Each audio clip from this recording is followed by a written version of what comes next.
On peut compter actuellement une centaine d'ophtalmologistes au Sénégal pour 17 millions d'habitants.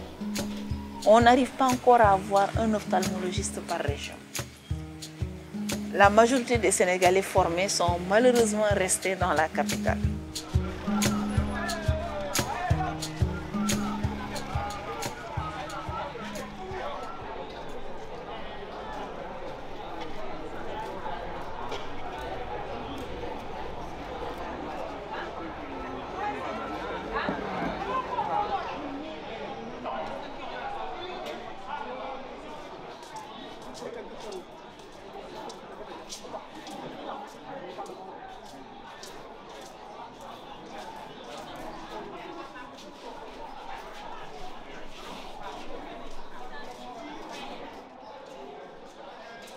Concernant la situation des ressources humaines, il y a beaucoup d'efforts qui sont faits, puisqu'en ce moment, nous sommes à plus de 70 ophtalmologistes, précisément 74 au niveau du Sénégal. Et le ratio qui est permis par l'OMS est atteint, mais il y a des petits défis qui sont à relever, c'est la répartition géographique. Donc toutes les régions aient quand même un ophtalmologiste et la majorité aussi est située entre Dakar et Thiès. Concernant la situation de la cécité, la cataracte est la première cause de cécité au Sénégal. Et il y a plus de 35 000 à 50 000 cas qui sont recensés tous les ans. Et la deuxième cause, c'est le trachome.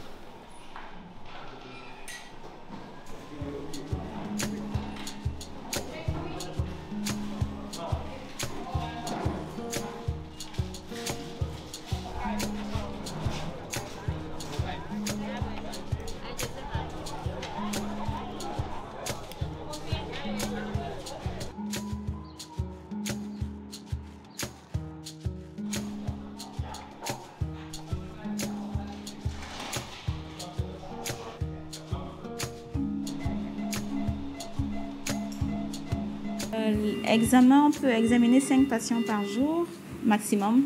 Maintenant, les opérations également, on essaie de limiter les patients à 5. Donc, des fois, on se retrouve avec 10 patients au programme, donc 5 examens sous AG et puis 5 chirurgies. Mais il faut aussi savoir qu'on a malheureusement, on n'opère pas tous les jours, on n'opère que 2 à 3 fois la semaine. Donc, on se retrouve avec une longue liste d'attente, beaucoup de patients qui ne se font pas opérer aussi rapidement qu'ils le souhaiteraient ou que nous le souhaitons. Donc, voilà, c'est les réalités du terrain. Il faut savoir que Diamniadio, c'est un peu un carrefour entre Dakar et les régions. Et en général aussi, en région, il n'y a pas vraiment d'ophtalmopédiatre, donc ils nous les envoient. Donc oui, on reçoit des patients d'un peu partout. La cataracte chez l'enfant, la cataracte chez l'adulte, le glaucome chez l'enfant. On a énormément de patients qui ont un glaucome congénital et quelquefois les tumeurs. Mais c'est plus la cataracte qu'on rencontre ici.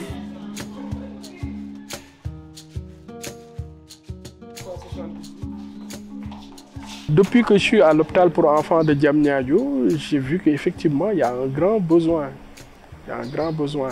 C'est vrai qu'ailleurs, dans les autres hôpitaux, peut-être on ne le sent pas. Mais à Diamniadio, vous avez vu le nombre d'enfants qu'on reçoit là-bas.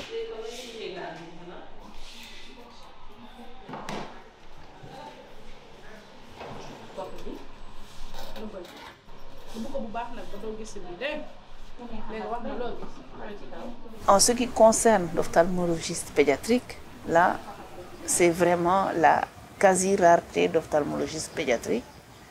C'est avec le DU d'ophtalmopédiatrie qu'on a commencé à développer. On peut dire que depuis 5 ans, une dizaine d'ophtalmopédiatres ont été formés pour la prise en charge des enfants. En plus du plateau technique, il faut de bons spécialistes, bien entraînés, au fait de nouvelles technologies, pour pouvoir prendre en charge, améliorer la santé visuelle de nos populations. Et comme nous sommes dans la formation, il nous faut développer ces volets. Mais en plus des ophtalmologistes, il nous faut des auxiliaires à côté des ophtalmologistes qui peuvent les accompagner dans la prise en charge des patients. Et c'est de là qu'on a mis en place ces licences d'orthopsie pour le dépistage, la rééducation visuelle et la licence d'optique lunetterie pour équiper nos patients en lunettes de bonne qualité pour améliorer leur santé visuelle. Il y a ce que l'on appelle le principe des 3 O, l'ophtalmologiste, l'orthoptiste et l'opticien. Donc ces trois-là vont ensemble.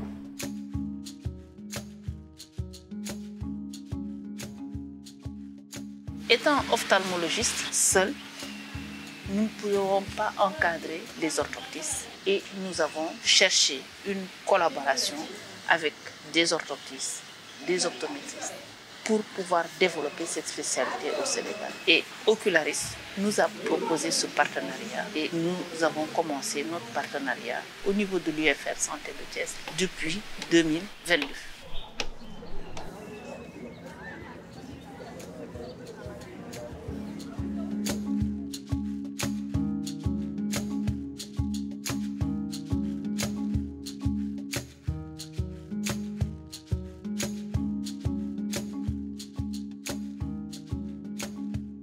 Dans mon cabinet, je dois le référer. Nous sommes des ophtalmologistes et nous voulons former des orthoptistes. Donc, sur le plan pratique, nous avons besoin d'être en contact avec des praticiens qui pourront apprendre à nos étudiants les gestes qu'il faut pour pouvoir dépister et traiter les pathologies oculaires. Donc, Ocularis nous a apporté cette expertise. C'est une collaboration de donnant-donnant, comme on dit. Donc tout le monde y gagne. Ocularis nous apporte beaucoup dans la formation. D'abord, c'était la formation des formateurs avec nos maîtres, Moussa et Satouane. Ensuite, la formation des médecins pour le diplôme d'ophtalmologie pédiatrie, le DU, et la formation des étudiants qui sont en licence d'orthopsie et d'optique à l'UFR Santé de Thiès. En même temps aussi, ça permet aussi à Ocularis d'avoir plus de visibilité, d'avoir une idée de la santé oculaire.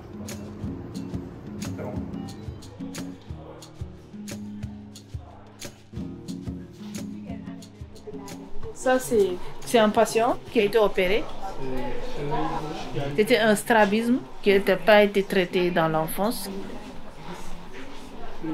Donc dans ce cas, il n'y a pas un œil qui domine l'autre. Donc les deux yeux peuvent prendre la fixation. Donc le cerveau travaille avec les deux yeux. Donc c'est un bon cas. Le principal problème, c'est un préjudice esthétique. Maintenant, si on prescrit les lunettes, après avoir corrigé la participation accommodative, maintenant il va rester un angle résiduel. Et c'est cet angle-là qu'on va essayer de corriger par la chirurgie. Vos impressions? Machallah, ça s'est bien passé. J'ai repris mon travail en plusieurs films. Je fais ici des extras, je fais des domiciles dans les maisons et aussi je fais des autres. Je suis plus confiance, franchement parler. J'avais pas peur, mais j'ai vu la différence. La différence avant de faire l'opération et maintenant. Parce que là, quand je te vois, tu ne me regardes pas bizarrement. Parce que quand je te regardais, tu regardes ailleurs. C'est comme si que je regardais ailleurs. Et tout le temps, on ne me le disait pas, mais je le sentais quand je parlais à quelqu'un. Mais là, quand je parle à quelqu'un, je vois qu'il me regarde en face et moi aussi, je le regarde en face. Je suis plus confiant de moi. Et aussi, automatiquement, j'ai eu un changement dans ma vie.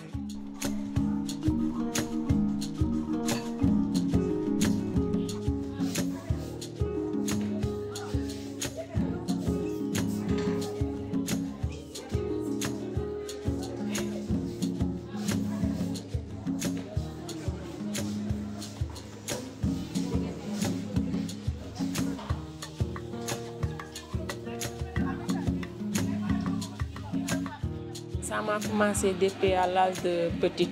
Mes yeux se font rouges. Après, ça me gratte. Si ça me gratte, je mets mes bras un peu. Après, j'ai grandi. Ça ne fait pas mal. Mais si je marche dans le soleil, j'ai un peu mal à vue. J'ai fait la première année de restauration. J'ai toujours aimé la cuisine. C'est pour cela. Parce que je ne fais pas les études. À l'année que je suis en train d'étudier, mes yeux me font mal, je ne vois pas. Après, j'ai arrêté. Tout le temps, quand je revenais à l'école, ils me disaient « Pourquoi tu regardes comme ça? Pourquoi tu regardes comme ça? Tu es comme un aveugle. » Après, je lui ai dit « C'est seulement que je suis malade, c'est pour cela. » On ne sort pas, c'est pour cela que tout le monde me connaît. Des fois, je rentre chez moi, on me dit, toi tu es nouveau ici. Et j'ai fait maintenant, depuis 2012, on est à Dakar. Il n'y a pas beaucoup de monde qui me connaît. Parce que c'est un peu fermé dans ma vie.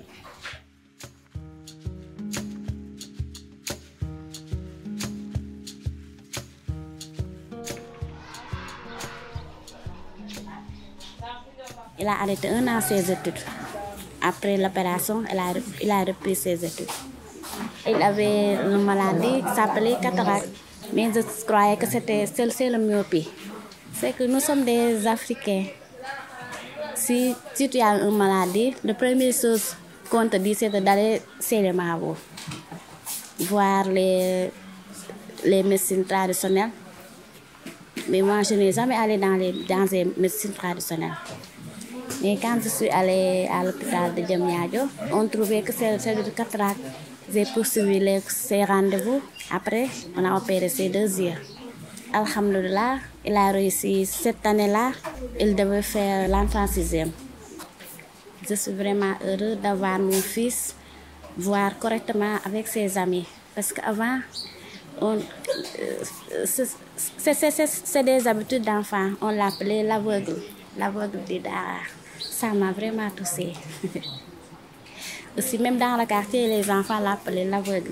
Des fois, il revient à la maison en pleurant, en me disant que maman, mes amis m'appellent l'aveugle. Mais je lui dis, tu n'es pas l'aveugle. Inch'Allah, on va l'opérer de tes yeux. Tu vas revoir comme avec eux. Mais grâce à Dieu, tout est réalisé à cause du bon hôpital.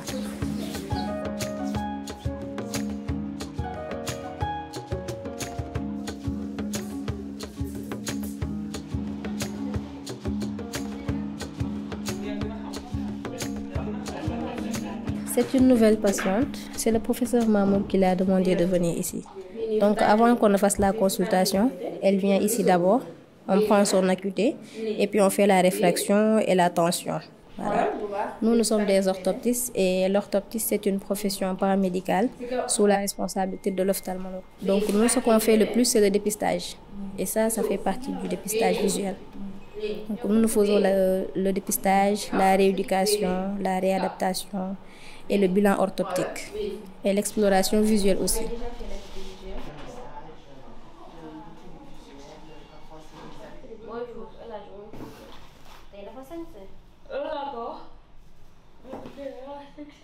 Ok, donc nous sommes allés faire la consultation avec le professeur Aïssatou Wane, professeur Mahmoud Dian, les étudiants en optique lunetterie et les étudiants en licence d'orthoptie aussi. Nous sommes allés avec nos camarades d'ocularistes. Donc nous avons fait la consultation gratuite pour les élèves du Dara. Donc actuellement nous avons recensé toutes les corrections. Voilà. Et puis nous avons fait les commandes. Voilà. Donc maintenant les commandes sont prêtes. Nous allons aller là-bas pour distribuer les commandes. Nous sommes des produits de la communauté. On a fait des études grâce aux impôts de la population. Donc il faut qu'on rende à cette population-là ce qu'elle a fait pour nous. Depuis nos tout petits jusqu'à nos études supérieures, universitaires, jusqu'à devenir des professeurs agrégés. Donc c'est pourquoi, de temps en temps, on fait des descentes dans des zones reculées. On peut aller jusqu'à 500 km de la capitale pour faire des consultations, des interventions chirurgicales. Donc on va vers cette population-là démunie pour les soigner. On va aussi dans des écoles pour faire des dépistages qu'on appelle les screenings. Nous en avons déjà fait avec Ocularis dans des villages.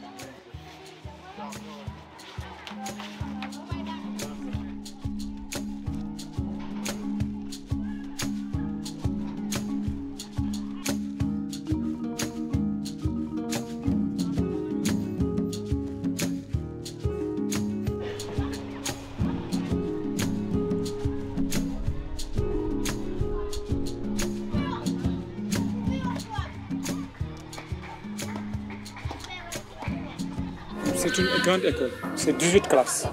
Et parmi ces 18, il y a 12 qui sont inclusives. Dans ces 12 qui sont inclusives, nous avons pris les A, les 6, où on a mis des enfants déficients et des enfants non déficients. C'est aussi qu'on les apprend à se déplacer, à prendre contact avec les autres élèves, à se socialiser. Tout ça, ça se fait aussi.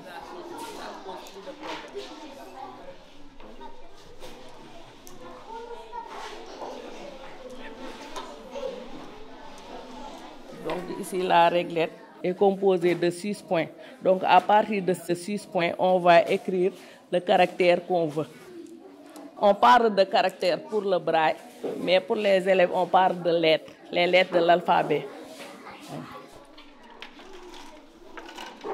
On écrit ça après. La première génération, ils préparent le bac. Et vraiment, ils parviennent à suivre et ils parviennent vraiment à dominer les autres élèves. Parce que dans les écoles spécialisées, l'élève va se mesurer uniquement avec des déficients. Et dans la société maintenant, la société n'est pas faite uniquement de déficients. Parce que dans la vie, il ne va pas se mesurer uniquement avec des déficients, mais il va se mesurer avec les autres. Et là, maintenant, l'inclusion nous permet maintenant donc vraiment d'avoir ces enfants-là. Et maintenant, ces élèves déficients-là, ils sont aidés par leurs camarades. Chaque élève a un tuteur. Et le tutorat maintenant se fait d'une manière naturelle. On y parvient donc petit à petit. Parce que la sensibilisation, surtout, donc, ça passe d'abord au niveau de la classe, ensuite au niveau de l'école. Et maintenant, chaque élève habite dans un lieu, dans un quartier. Donc là, lui, il va sensibiliser. Parce qu'auparavant, vraiment, lorsqu'on prenait les premières générations, c'était difficile pour nous. Et c'était difficile aussi pour les élèves. Parce que là, ils ne pouvaient pas imaginer un aveugle qui va à l'école et qui travaille. Ils ne comprennent pas que ce n'est pas les yeux qui apprennent, mais c'est l'esprit qui apprend.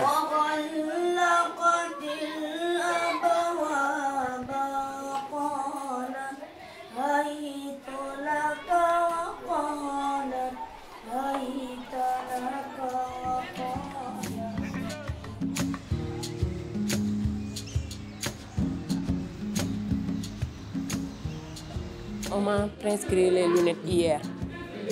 C'est bien roulé. On m'a prescrit les médicaments. C'est hier que j'ai cette opportunité. Parce que depuis mon enfance, je ne suis pas allée à l'hôpital. Il y en a beaucoup de filles dans ma classe qui ont un problème de vision, mais elles n'ont pas encore eu la lunette parce qu'elles n'ont pas suivi. Quand je faisais les examens, le docteur m'a dit, tes yeux là, si tu ne le soignes pas, tu vas avoir une cataracte. Le docteur m'a dit ça. Et je le remercie bien parce qu'il m'a beaucoup aidé. J'avais un bon mémoire. Mes études, je l'ai arrêté parce que je n'avais pas les moyens pour acheter mes lunettes et je ne voyais pas bien. Après, j'ai arrêté les études et j'ai passé le temps à la maison jusqu'à 3 ans. Et j'ai commencé à faire ma formation et je travaille beaucoup. Je veux progresser dans la vie pour réussir. Pour voir si l'enfant a une pupille blanche, si l'enfant a une mégalocornée, il faut apprendre à regarder. J'ai été formée au Sénégal. Je le crie souvent sur tous les toits en me disant « Je suis un pur produit sénégalais ». J'ai fait toutes mes études au Sénégal. J'en profite vraiment pour rendre grâce à mes maîtres. C'est un grand record. Si Thiès, en 10 ans, a formé 5 ophtalmologistes, j'espère que vous n'allez pas freiner notre avancée en ophtalmologie. Tant qu'on pourra faire la promotion de la santé oculaire, on le fera. L'ophtalmologie est plus une passion pour nous qu'un métier. قال معاذ